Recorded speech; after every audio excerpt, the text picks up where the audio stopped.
Oh no, we're live, Alex. Don't do that.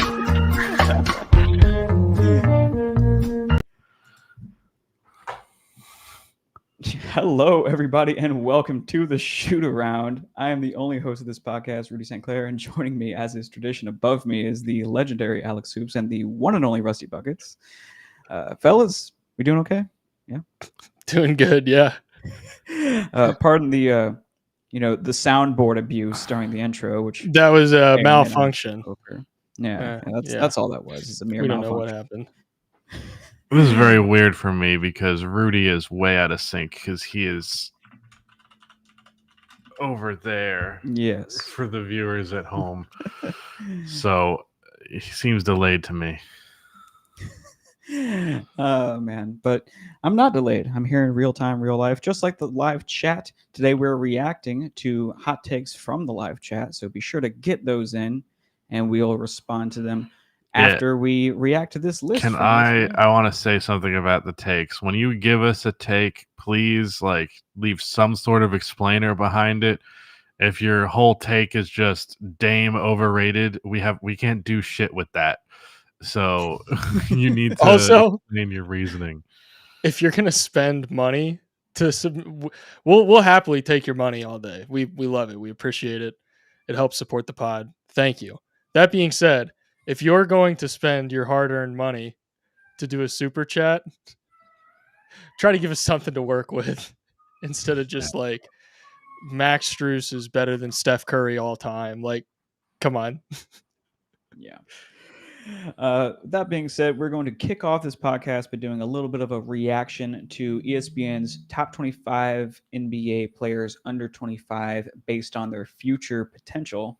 And hopefully while we do that, you guys in the chat will kind of have some time and fodder for ideas to submit hot takes as you do.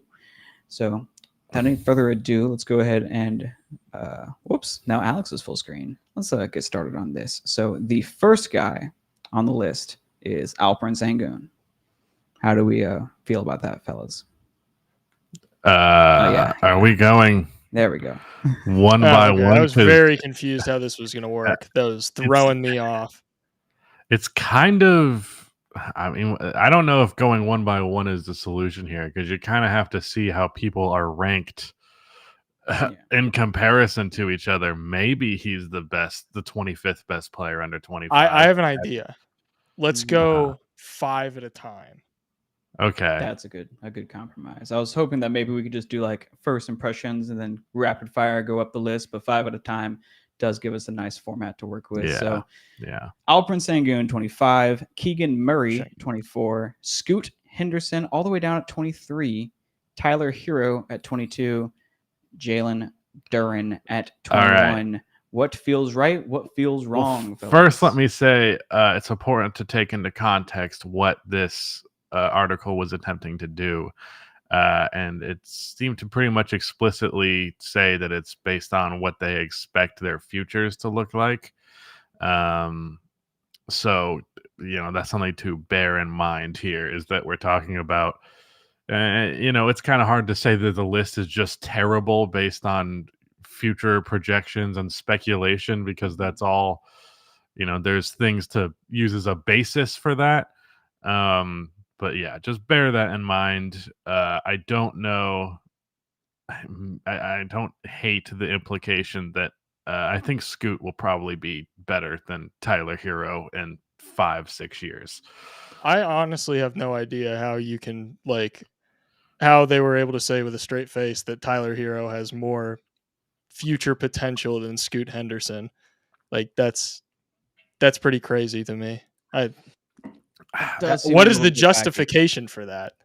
Sure, Tyler Hero's good. He's established himself as a very solid player for likely a long time. But Scoot Henderson, given the fact that what he came in projected as and how little we've seen of his career so far, it's are we sure that Tyler Hero has more future potential than Scoot?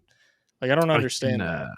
I can see a little bit of a buffer just for the fact that, as you mentioned, Tyler Hero has proven himself to be a good NBA player. Scoot Henderson has not played good in the games he's played thus far, but that's only been 5.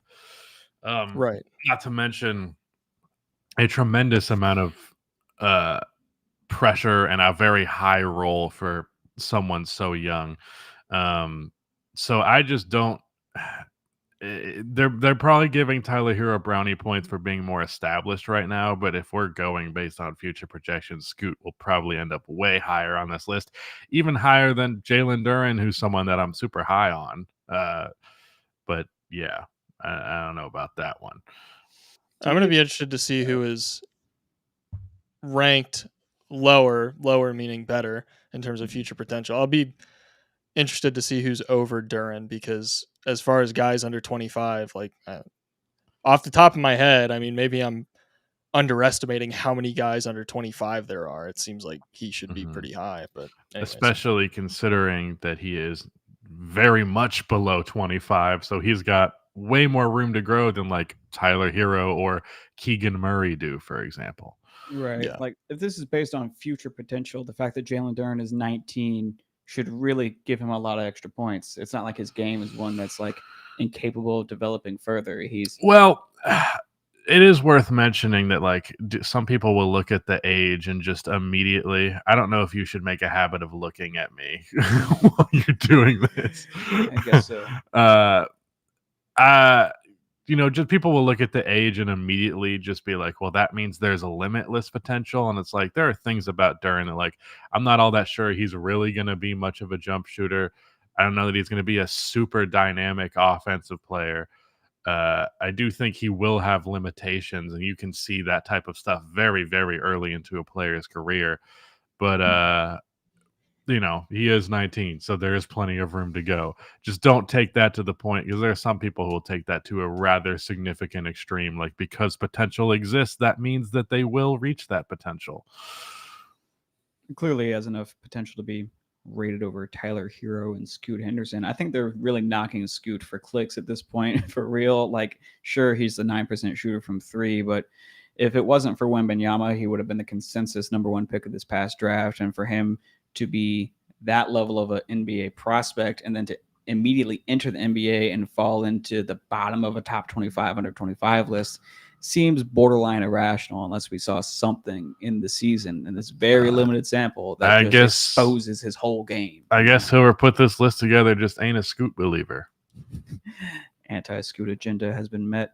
Our next 5 is Walker Kessler at 20, Jalen Green at 19, Josh Giddey at 18, Jalen Williams at 17, Franz Wagner at 16. Josh Franz seems a Giddey. little low. Josh over Scoot might be just racist. Let's be real. Josh and Tyler, this is getting a little sus. Walker Kessler. And Walker Kessler, like, I think Walker Kessler is fantastic. Don't get me wrong. He's a great player, but if we're talking about future potential, I don't know. It's just, it's weird to me that they did this article with the presentation of future potential, and then now it seems like they're not taking future potential into consideration. I'm like, okay, you guys added this stipulation seemingly as a way to like keep people from freaking out about it and be like, oh no, it's not right now, it's about future potential. It's like, okay, well, if that was the case, then why isn't this actually in a way that makes sense based on future potential? I don't get it. Yeah. It's just classic mainstream media just trying to drive clicks. I say it's our list. It's actually, their list. And forget the future. Let's just say, just purely right now, Walker Kessler versus Jalen Duren. I think Duren's better right now, and he's younger. I would say Kessler's probably better right now. Really? Yeah, but he's 22 years old, and Duren's still 19. Like, just because I think Kessler right now is better than Duren, I think it is not going to be long until Duren is better. And I think he will end up being significantly better, because I think you can make an argument that one is better than the other right now. And it's close enough that I'm not going to like lose my mind over it. But the amount of time that's going to be the case, and the fact that this is already the baseline for Duren, I think he will eventually eclipse Kessler. But yeah, one's 22, one's 19. What are we doing here? Like, how does the 22-year-old have more future potential than the 19-year-old? And we're able to sit here and debate who's better right now. For what it's worth, Jalen Duren will be 20 in 9 days. Hey, that's worth a little bit of info, but yeah, it doesn't help the argument. Point still How stands. dare you? Yeah. How do we feel about Jalen Green being right under Josh Giddey? A lot of people have been high on Jalen Green most of his career, but it's been a matter of like a potential type of high. He's rather been than actually looking at him being high. He's been more efficient this year, but the volume hasn't gone up like I had hoped. I think I literally predicted he'd be like a 25-point guy this year. We're a couple of games in, and the Rockets have a weird roster, and he's probably trying to figure out how to exist within an actual NBA offense, because his first 2 years, famously, people were calling that team AAU ball. So I do have concerns about Jalen. I could see him being higher or lower. He feels like a pretty big wild card to me right now. I don't know that I would project him to be better than Scoot, though. And we got 2 OKC people here. I'm sure Alex would be thrilled if either Josh Giddey or J-Dub ended up being better than Scoot Henderson. I mean, like when they're reaching their peaks, Right. Yeah. With Josh Giddey, it's a weird case. A lot of people are like, a lot of OKC fans lately have started to kind of come out of the woodwork and say it's time to give up on Josh Giddey, and like, yeah, he still may end up being really, really, really good, but maybe it's time to trade him and get players that can contribute right now. And I don't really know exactly where I stand on that debate, but the point is, even though Josh Giddey is having a rough start to the season, I'd like to point out he also had a rough start to the season last year, so this isn't a particularly unusual thing. He's still very young, and he's still shown plenty to be like, okay, yeah, if this guy even reaches 75% of his potential, he's going to be a very, very, very, very good high-end, maybe low-end all-star kind of player. Will that happen? I don't know. But him being ranked this high isn't insanely egregious. That being said, there are a few players that he's above that I think could easily be ranked higher than him. But honestly, with J-Dub, I think that's the one that is a little more surprising just because he's older. I think he's like 23 or I think 23 now. Yeah, he was 22 last year, 23 this year. It's like future potential wise, I think he has way more potential than people think. And his game just like continues to expand. That being said, if you're going to get held up on the fact that he's older, then I would understand why you would think other guys should be above him. I mean, my impression of Jalen Williams is that he has a pretty complete game. So putting him right there next to Franz Wagner is not out of place to me, but I would think that both of these guys would be higher. It's one of those things where like the floor for J-Dub is already so high, and then it's like, how much more can he add to his game? I think he's fantastic. I think he definitely has future all-star potential. I know that's like some people may think that's a little bit of a hot take. I don't think it's really that hot of a take at all if you've watched Jalen Williams play. I do think, yeah. I just don't know if I would like label him quite a future perennial guy. No, I'm not like stamping him as like a lock for like 5 all-star appearances. Yeah, but like he could probably be one of those guys on the fringes who gets it when his team is good, and there's a good chance OKC is going to be good for quite a while. Yeah. While we're talking about shooting guards, I want to take a minute to acknowledge this super chat that we got. What's his name? Isaac says, Talen Horton-Tucker is having a solid season and is a top 20 to 25 shooting guard. Defense is good, and he's had good shot selection in the flow of the offense. Fellas, how do we feel about THT? Well, that would be a first. the last thing that he said. Also, I'm pretty sure that's for hot takes, so I don't know why you're bringing that up now. Because he gave us $5. I want to reward Sure. the expedition. He is averaging a lot of assists. So I mean, the thing that's been weird about him is he's both been a complete black hole, but then also had games where he has like 9 assists fairly regularly. So I'm not really going to. I just don't see it. I'm sorry. I admittedly haven't watched a ton of Jazz games yet, so I'm not gonna like speak on, or make any definitive conclusions about his game. But just at a glance, he's shooting under 40% from the field. Like that's not from three, that's from the field, which is not good. And also, like, if there's 30 teams in the NBA and you're a top 20 to 25 shooting guard, yeah, I don't know. To me, that's just like, okay, you're like among the 10th. You're one of the 10 worst shooting guards and starting shooting guards in the league. I don't. You got to take into consideration as well that shooting guard is the weakest position in the NBA at the moment. So being the 25th best shooting guard is like you're the 9th man, maybe. Like there are probably a couple of teams with 2 to 3 shooting guards better than THT. I hope he ends up being good, because it's like it'd be hilarious for so many reasons.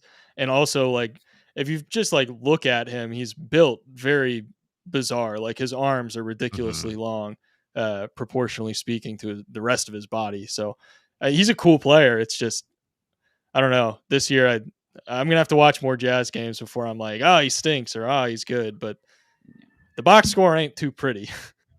Yeah. Well, thank you very much for the $5, Isaac. Appreciate you very much. Our next 5 on ESPN's top 25 under 25 based on future potential list are Scotty Barnes at 15, Paolo Banchero at 14, Chet Holmgren at 13. Holmgren, you son of a bitch. And Evan Mobley at 12, along with Tyrese Maxey at 11. All right. First thing I'm going to say, dude, Chet is going to be better than Evan Mobley. Yeah, that seems pretty obvious. I'm very, very confident in that. Evan Mobley, I just don't know if he's ever going to be a good offensive player. Maybe just anything better than okay. Meanwhile, Chet is already a way better offensive player than Mobley has come close to showcasing, while being an excellent defensive player as well. I'm going to do you one better. Mm-hmm.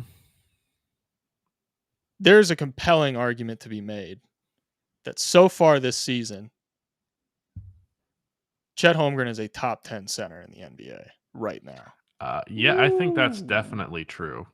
I think that's like I can't imagine coming up with 10 names that are like definitely better than Chet. Yeah, center position specifically. Yeah, like me and 3Cone were talking about this earlier. I thought this was a good natural time to discuss this. I mean, you got the obvious, Embiid, Jokic, Bam, Sabonis. I think Gobert this year is probably in the top 10. So that's 5. I mean, what position do you consider AD now? Because I know he's like allegedly a power forward now, but if AD's even if he is, I'm fine with considering AD a center because he plays like a center. Mm-hmm.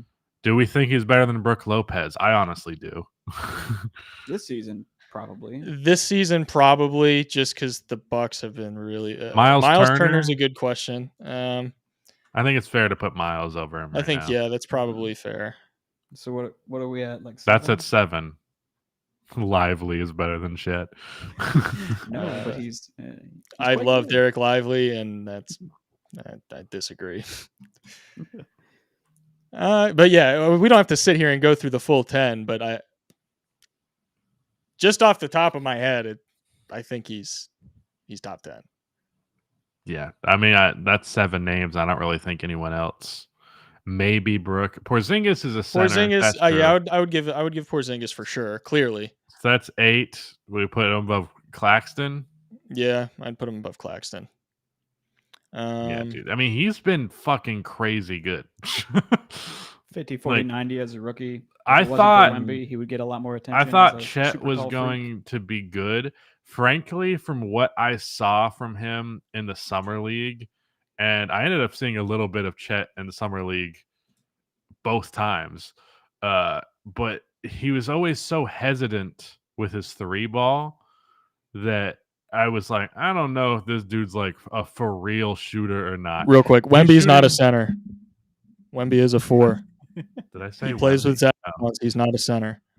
Oh yeah, forgot about that. Either way, the chat 55% from 3. 55% from 3. Clearly he can shoot. I don't know why he hesitates so much. Just part of his patient game. Mm. We did get another donation, and it is actually relevant to our conversation. Alperen Sengun should be rated higher, according to no. Let's see. How do you pronounce it? He has been really good this year, but why didn't you read out the whole thing? I don't understand. Because it's real tiny on my little screen here.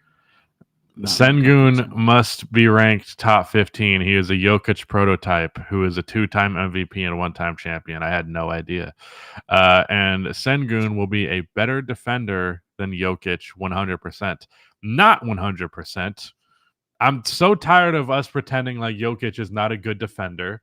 We watched him be a good defender for an entire championship run. Yeah. Apparently, Sengun has been better this year. I'll be real. I've watched like 2 Rockets games. I dislike so many players on that team. But Sengun himself is good. But just because he's in the same vein as Jokic doesn't mean he will be Jokic. Yeah, I think Sengun's really good. But also, like, I don't know. There's no evidence to me that suggests that Sengun's going to be a better defender than Jokic. I just don't know how you could watch Sengun and come to that conclusion that he has like more defensive potential. It just, that's weird to me. And I like Sengun. I would say I think Sengun is far worse defensively, at least from what we've seen before this year. Because again, I haven't seen a lot of film of him this year, but he's been worse defensively than I think Jokic was at his worst by like a pretty large margin. Yeah, well, seems fair to me. Thank you, Doric, for your 55 units of donation. I do not know what currency that is, but I appreciate it nonetheless. He might have just given us $1 million. We have no idea. Not a damn clue. So sorry about that. But now, for the moment, we've all been waiting. Turkish dollars. Yeah, it seems right. We're gonna go over the top 10, make it full screen, just because this is the special fun part of the show. I mean, the blue bar at the bottom is kind of cutting it off. Yeah. That's fine. Wait, what? Where's Cam Thomas? Cam Thomas is rightfully not among these names. I'm sorry. So 10 through you might have just 6. Can of worms. We got Triple J at 10, LaMelo Ball at 9, Darius Garland at 8, Zion Williamson at 7, and Cade Cunningham at 6. I don't think Cade deserves to be over Garland or LaMelo. Why is that? I do think, to be completely fair, Detroit has done a fucking shit job of putting any level of spacing around the guy. Bogdanovich coming back would definitely make a big difference there. And that's been a big reason why his turnovers have been super high this year. But ultimately, I think Darius and LaMelo just they just seem more natural. I don't know if there's any other way to put it. They seem more comfortable pretty regularly. And when we're talking about a lead creator, a lead ball handler, you want them to have that comfort and seem like they belong, have that correct feel for the game. Like LaMelo and especially Darius, I feel like are always making the right decision. And Cade is very much not always making the right decision. You did all that without mentioning his efficiency as a scorer. That's the thing I've been seeing people drag him about the most on Twitter lately, is saying that Cade, although hasn't had that much opportunity to develop as an NBA scorer, is not quite efficient just yet. Doesn't draw free throws, although that's a frequent problem that young guards have. But he does have the body to do it and the driving frequency to do it. So maybe once he starts to get some of those calls, the scoring efficiency. He's also never shot well from three over an extended period of time. And like LaMelo and Darius have both done that, especially Darius. I just do not see it. I understand the point about Cade being a bigger guard. I actually do watch Pistons basketball. Chris Teak Travel, fucking weird ass name. I've watched a lot of the Pistons this year. I really like the Pistons. This Pistons team is pretty fun to watch, all things considered. Don't tell my dad I said that. But he's just not quite as comfortable at the guard position as those guys are. And I like LaMelo and Darius quite a bit more going forward. Notable omissions from the list, assuming that they're not top 5, are both Thompson twins, Shaedon Sharpe, and RJ Barrett. How do we feel about those 3 or those 4 not being here? I mean, run through that list of names again. The Thompson twins. Okay, Thompson twins. Yeah. Shaedon Sharpe and RJ Barrett. He also shoots 50% at the rim, just 55% at the rim for the record. I'm taking all 4 of those guys over Tyler Hero at the moment. As far as future potential, Thompson twins. Nobody fucking cares about RJ Barrett. I'm not touching any of those omissions. I'm not going to make any claims here, but yeah, that is. There are plenty of people on this list that probably shouldn't be over the guys that you mentioned. Yet here we are. Dude, okay. Who's this Tyler McDonald dude? I gotta stop looking at the comments. He's just fucking tripping in the fucking mentions. That being said, let's put him on screen now. Yeah, first he said quit talking about Zion. We didn't say a word. Not his name didn't come out of our mouth. He's not garbage. He's just not garbage. You're just wrong. You are just simply wrong. You don't know what basketball is if you think Zion is bad at it. I don't know what to tell you. Like, he's, consistently out of shape and consistently injured, and maybe he's not quite as good as what he could be if he was in that great shape and not consistently injured, but he's still fucking awesome and very good and literally the difference maker between whether or not the Pelicans are a contender or a team that loses in the play-in or loses one game in round 1 or wins one game in round 1 rather.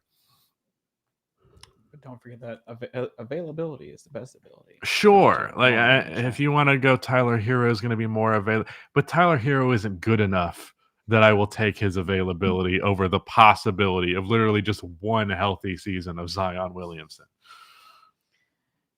Well, yeah. You got any thoughts on pretty? X210? We were talking about Cade over the 2 other guards, Darius and LaMelo, but he's over Zion, which to me is the most egregious thing. I think you guys are probably a little bit lower on Cade than I am. I think he's shown a lot this year that has inspired a lot of hope that he's going to be very, very good. And like you said, he's playing in some terrible spacing. And the fact that his efficiency, even if it's not good, it's still improved this year. And it's the best it's been, and he's doing the most he ever has. The fact that his efficiency has continued to improve, despite the fact that this year he's taking 2.5 more shot attempts this year than he was last year. It's I don't know.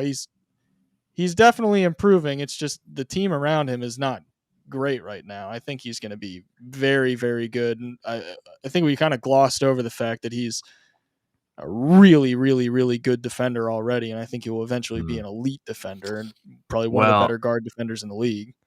I do want to put this out there. I am just higher on Darius and LaMelo than I think a lot of people are, so that was a big part of it, is not even as much being down on Cade, because I do think Cade, in the right environment, can be a perennial all-star himself. So I just think I especially am a big Darius Garland guy. I think a lot of people do not appreciate just how fucking good that guy is.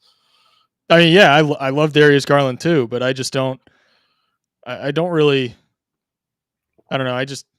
It's tough for me to say that Cade is not gonna achieve more as an overall player than Darius Garland, considering Garland's been in the NBA for quite some time now. And like, while I do think he is incredibly underrated, and I think he is one of the best point guards in the league, I just haven't really seen enough to be like, oh yeah, he's handedly going to have a better career than Cade. Yeah, I want to point this out because we immediately like jumped into the top 10, but Paulo is definitely too low.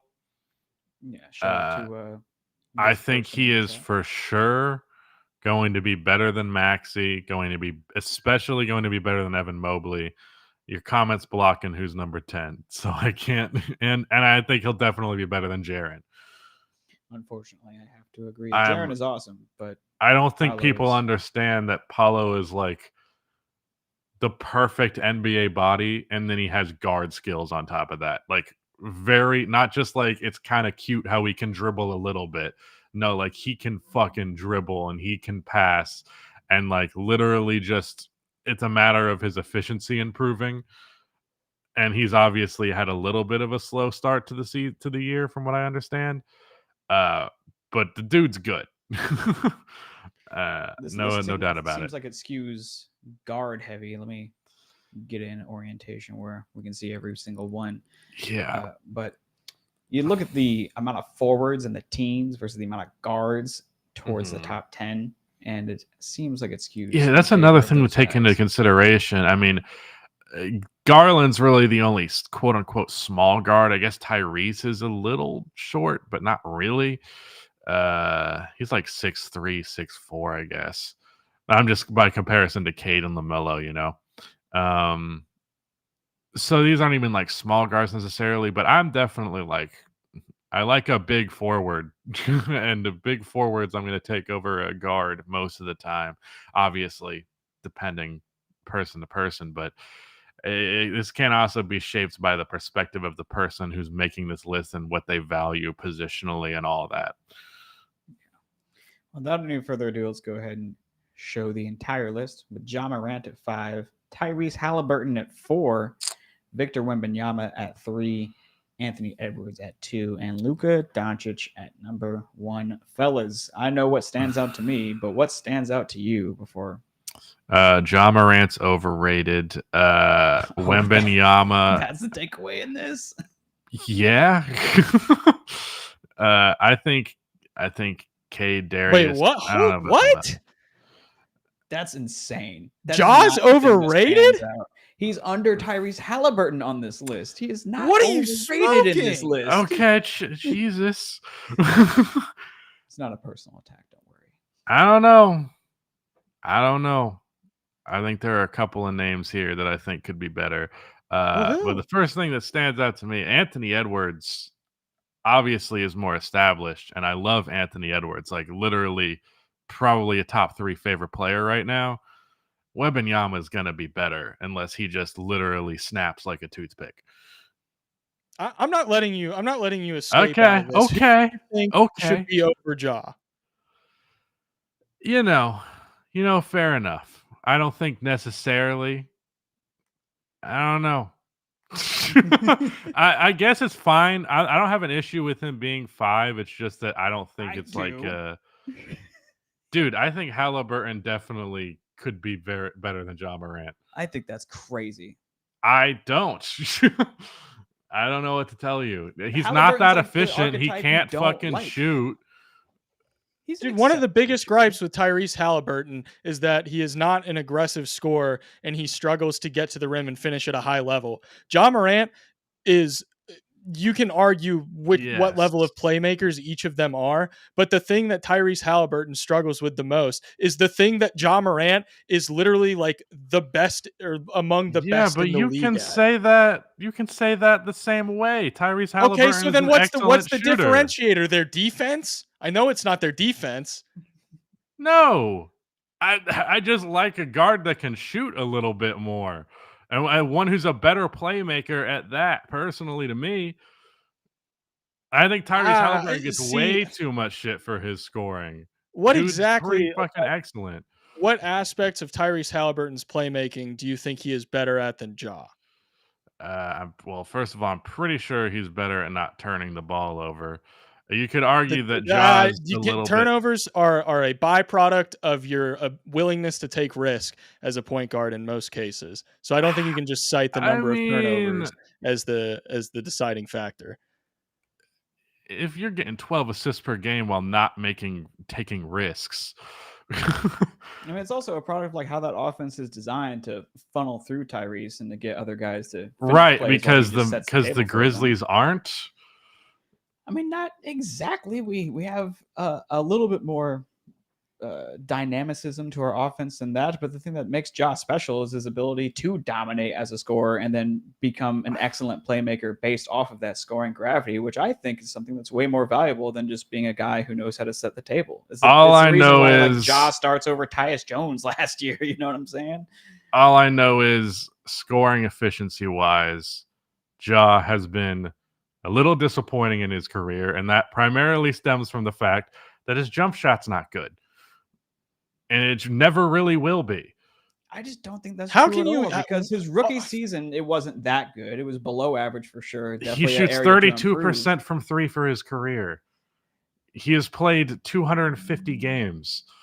Yeah, and like the first 2 years of that, he didn't even have an off season. You know, okay. He shot 31% last year. Dude just can't shoot. It's a lot easier to develop a jump shot than it is to develop like borderline generational. I understand that the man is a fucking ridiculous slasher, but literally, I think everything else that Tyrese Halliburton does is better. He does it better by a decent margin, other than playmaking. If you want to argue the playmaking's not that big of a difference, fine enough.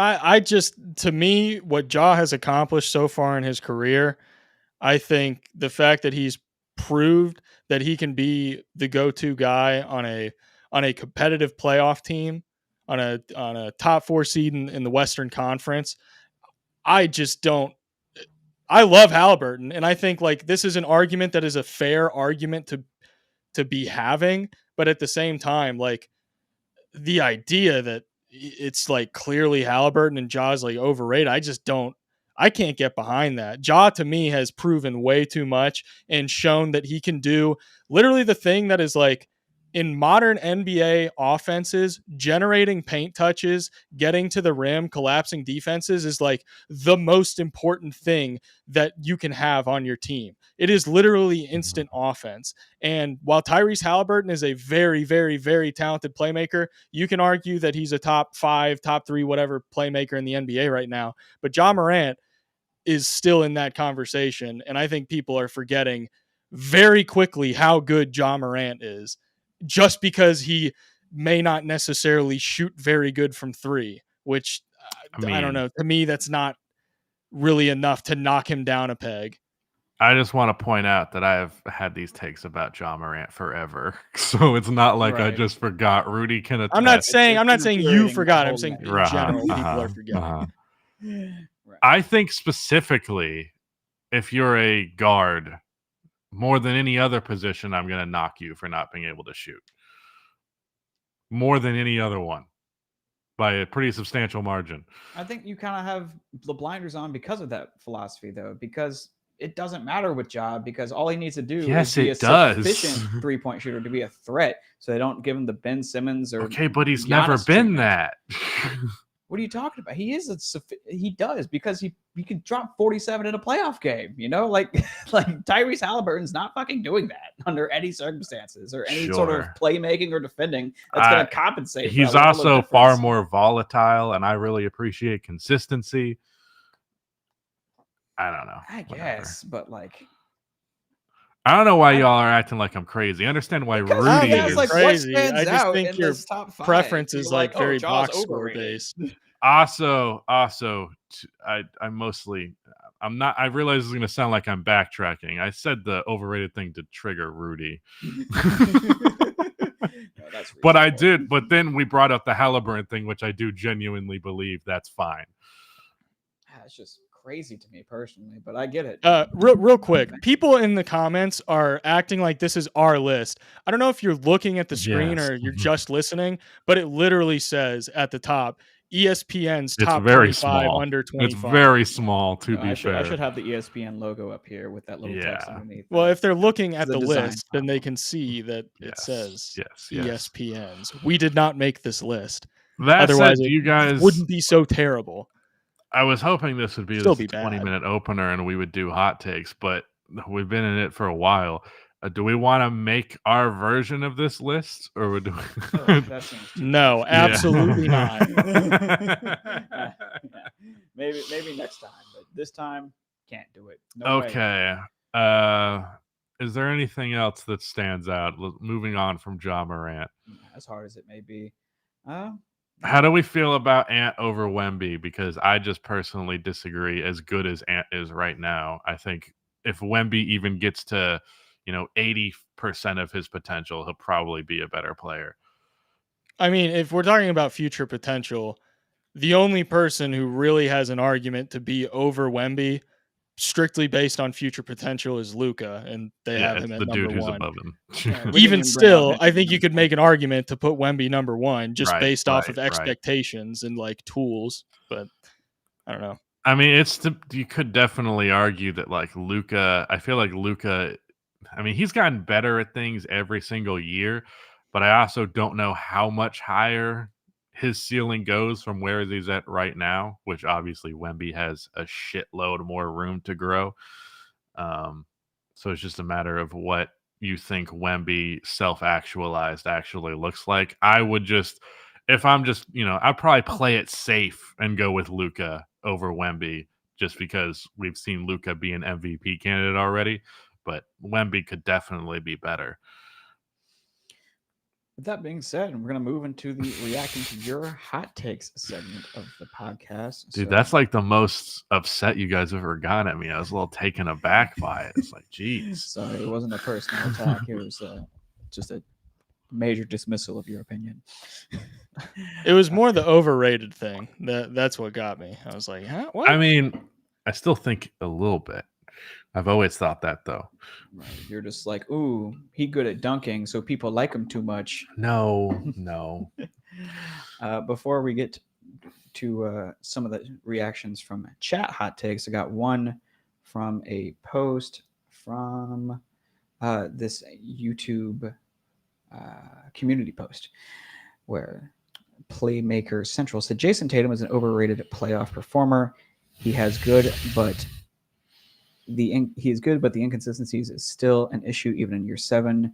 People criticize Devin Booker for underperforming, yet don't keep the same energy for JT. Fellas, what do we think about the idea that Jason Tatum is an overrated player? First of all, I do want to say I've probably been guilty of doing it myself, but I hate when people do like that type of example where they're like, if Devin Booker does this, nobody, or people say shit, but if Tatum, it's just how it goes, man. And it's not like specifically, I don't know. That always annoys me.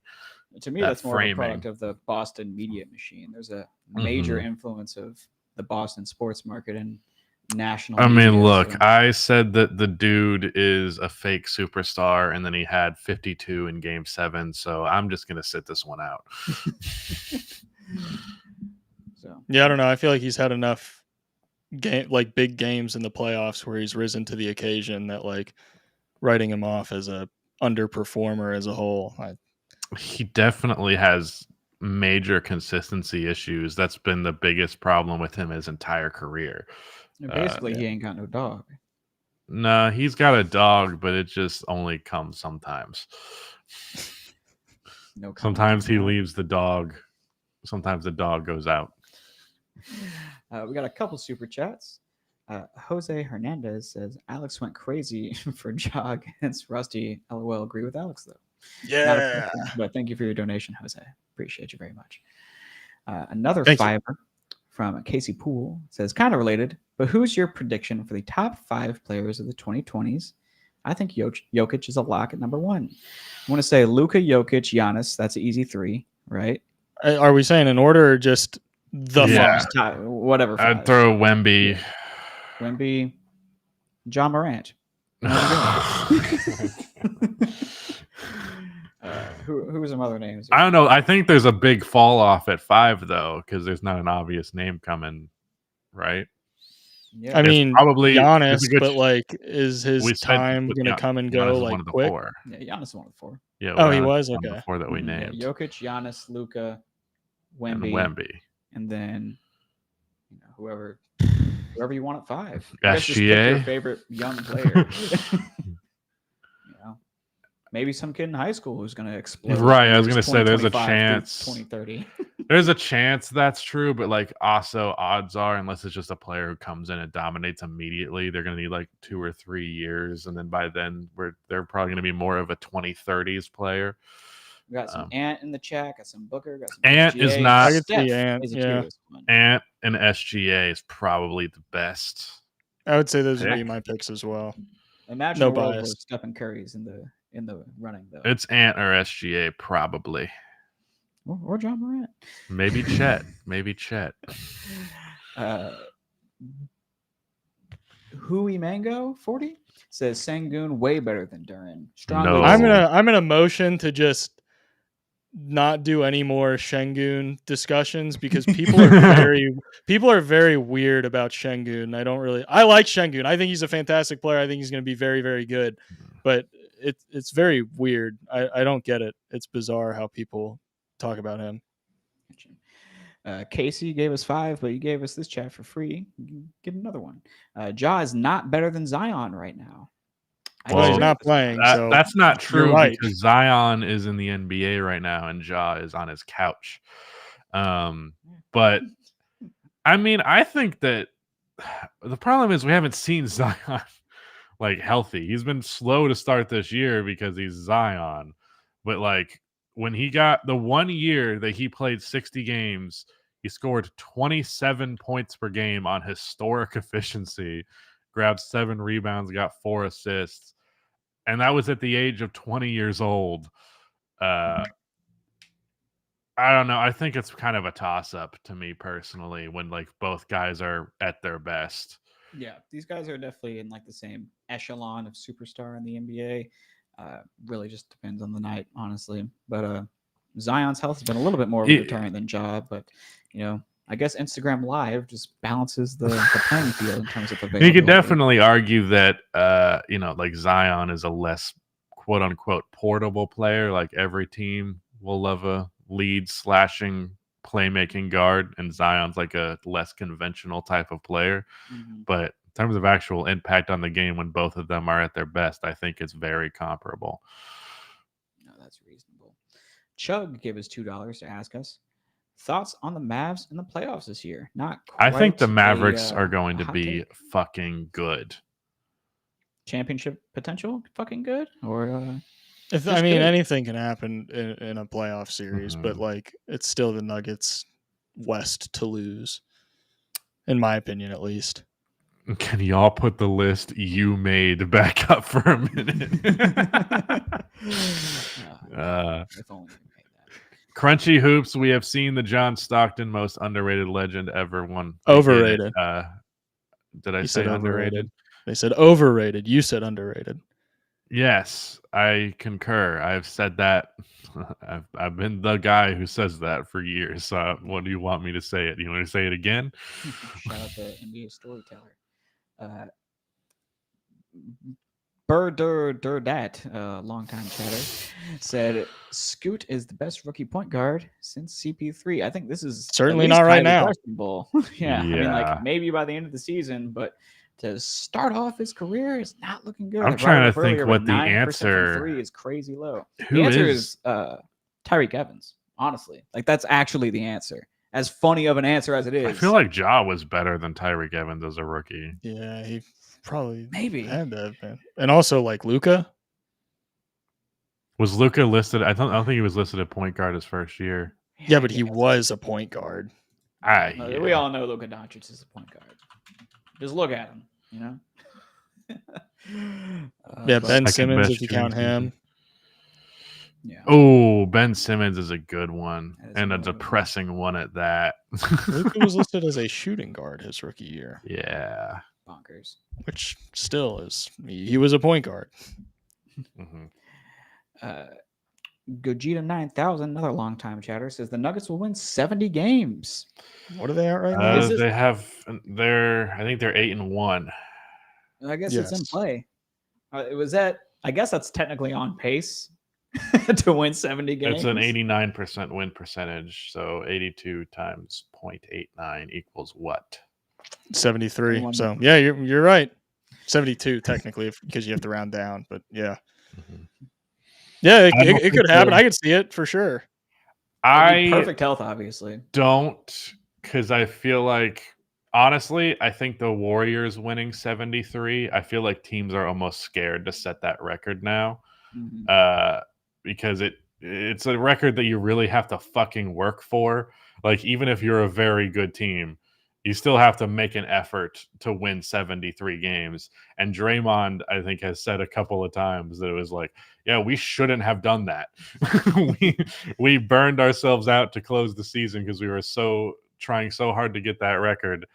So I feel like teams will take that approach, especially really like high-level contenders always take the approach of like slowing shit down to close the year. So probably not. But like 65, 67, enough to have an all-time record regardless, for sure. Yeah. And Jamal Murray just got hurt. Oh, yeah. He's going to be out for like the rest of the month or something like that. I suppose they survive this next 3 weeks, only picking up 1 or 2 losses. It's in play, but I don't see the likelihood of it, even if they are the championship favorite. Brian K. earlier said people sleep on Brandon Miller too. I think he might be a stud. Did not make the ESPN top 25 under 25 list based on potential, but Brandon Miller is quite good. He was selected over Scoot Henderson, who did make the list and is playing poorly. And as far as I know, not that I've watched very much Hornets basketball, he's doing pretty okay this year. Can you pull up? He started off real hot. He's kind of cooled off a little bit. This no excuses Jordan 172 thing. It's not an excuse, it's an explanation. There's a difference between the two. Like, they still ultimately made that choice, so you got to live with that. I'm also this Jokic Magic one is interesting. What's up? It's right below. Oh, Black Chihuahua says Miami 20s. Oh wait, no. Just I don't see the one you're talking about, Jacob. It's right below the one you just pulled up, dog. The one right below. You need to give us the ability to do this so that this isn't a problem. I guess so. He says that Jokic is better than Magic offensively. What do we think of that? That's above, bro, not below. Okay, it's below on the feed. Sorry. Yeah, no, we're both wrong. Disaster. What do we think of this, Alex? I mean, you big Magic guy? I'm a big Magic guy. Yeah, he's one of the top 2 greatest point guards ever. I don't care where you put him, but he's top 2. If you have him at 1, that's fine. If you don't, that's fine. I don't care. Regardless, it is what it is. There you go ahead if you're going to keep talking. Yeah. Jokic, the thing that I'm kind of coming to is like, Jokic can kind of just do more. Yeah, like, Jokic can do more than Magic could. Does that mean he's better? I don't know, but he's capable of doing more. Now, Magic was able to do stuff that Jokic can't do, but regardless, it's like athletically, the speed difference is the thing that stands out the most to me intuitively. Dude, I gotta stop. Jokic. I gotta stop reading the comments because some of y'all piss me off. There are not 2 point guards better than Magic Johnson all time. That's fucking disgusting. Say Curry and Luka Doncic. Yeah, no. The thing is, like, just being a one-man fast break, that type of thing. Jokic obviously can do a lot of that stuff, but like Magic Johnson was like if a fast break was a basketball player.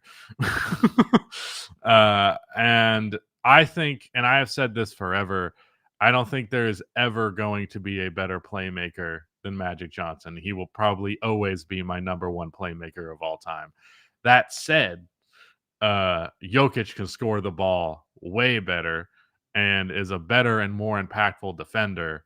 So if we're just going peak for peak, I think that's fine. I think that's perfectly valid for sure. I don't think it's like a super hot take.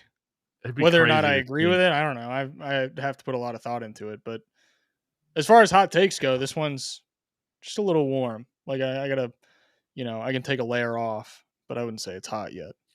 Fat white boy better than AIDS man. Jesus Christ. Jeez, chat is brutal. Yeah. Casey with another $5. Thank you for the donation, saying the 2023 Nuggets would beat the 2016 Warriors because of the evolution of the game and the matchups. I think that's fair. It's pretty fair. I'm not sure about it, but I think it's a lukewarm. There's an argument to be made that the is something that I've heard. I think JJ said on his podcast about the league kind of catching up to the Warriors on the 3-point shooting thing. And like, even though the Cavs in 2016 shot plenty of threes themselves, like, that fully understanding modern basketball philosophies and you're not getting there just based on being the first people to do it, that would definitely come into play there. I don't know. That's an interesting argument. I would probably go with that, though. I'd probably go for that. I think that's fair. It's hard to stop Jokic as an offensive hub, but it's also nearly impossible to negate the gravity of Stephen And the Curry. big thing that people always said about those teams is can't stop a big man, and they never really had to run into one. All right, Jokic is the big man of our time, basically. Right, they didn't have to run into Anthony Davis or anything like that. Well, they ran into Anthony Davis and a bunch of scrubs. Well, I know. My point was like, oh, you're talking about the Warriors running into a. Yeah. Okay, I thought you were saying the Nuggets. I was like, they did. I was like, they right. played the Lakers. No. I understand My point what was, you're saying. Yeah. People always said like, wait until they get a big man matchup. I think that kind of thing is always overrated, but still a factor. Pranav says that LaMelo is so overrated. Empty calorie numbers. That's his not whole career, true, and he has not been good this year, dude.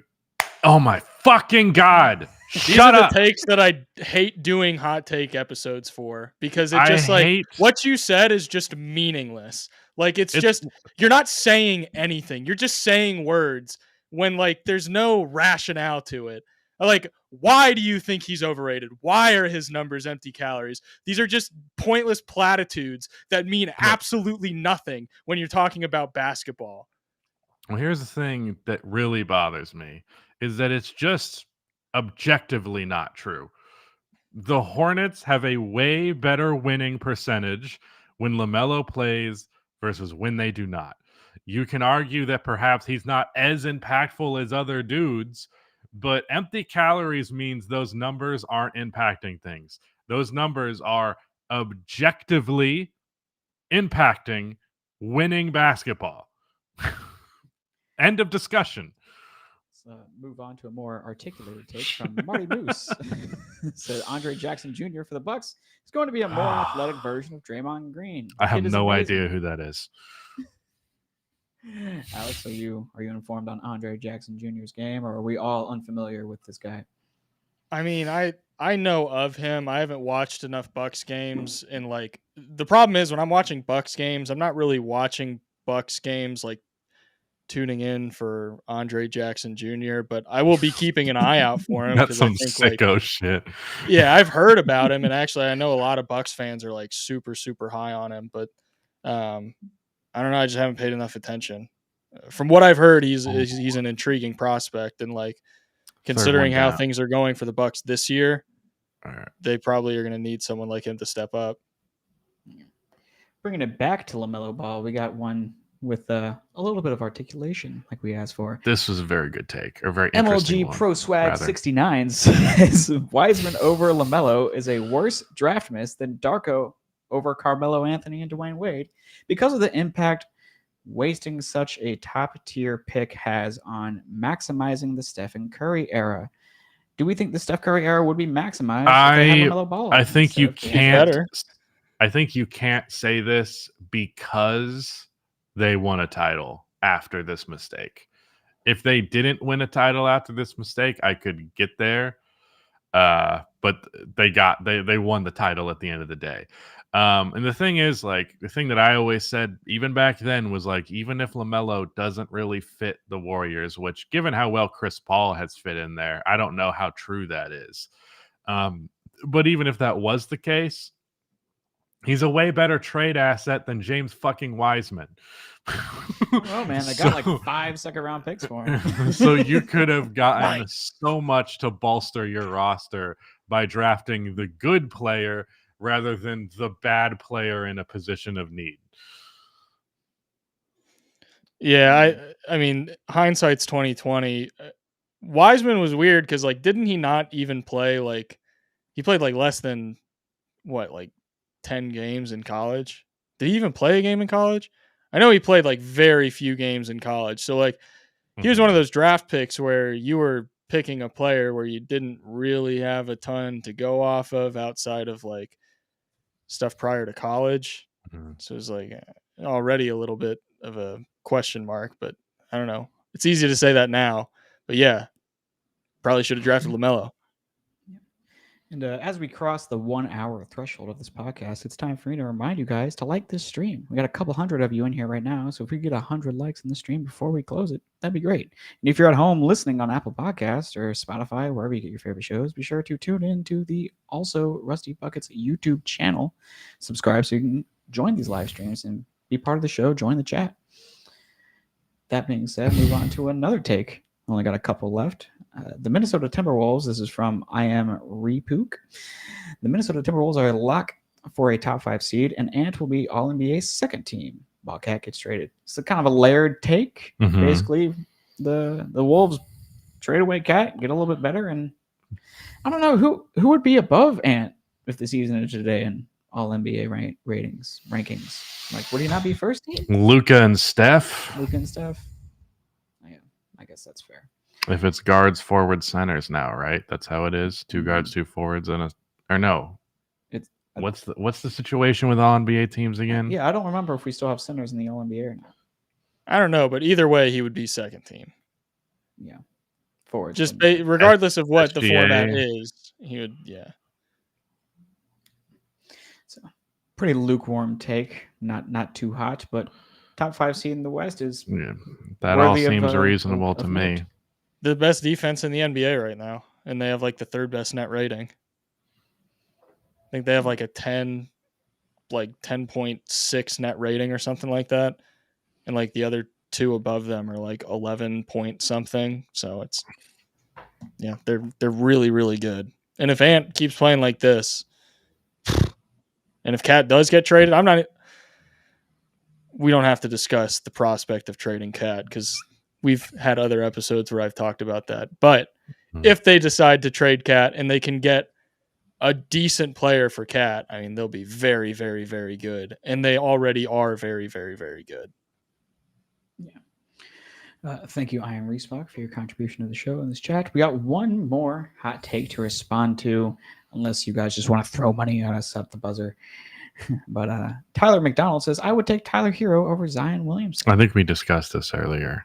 Kind of, but not directly. I don't think that there's a case for this. I think we were discussing like availability and all that, and I specifically said I don't care how available Tyler Hero is. I'd rather have one healthy season of Zion, and that's pretty much how I feel about this. Tyler Hero is cool. He's pretty good. Zion Williamson is an MVP candidate if he's healthy. Imagine if Zion was on the Heat last year in the playoffs, and then there's your answer. I mean, the spacing was already bad, so that would be so the funny to playoffs, watch. so. But obviously, they'd be better for it. I'm just imagining how the grossest looking offense of all time in the playoffs. And then, no message, but God damn it, Napa gave us $1. So thank you for that. I do Thanks. appreciate that. Money, and you don't waste our time with bad takes. I appreciate it.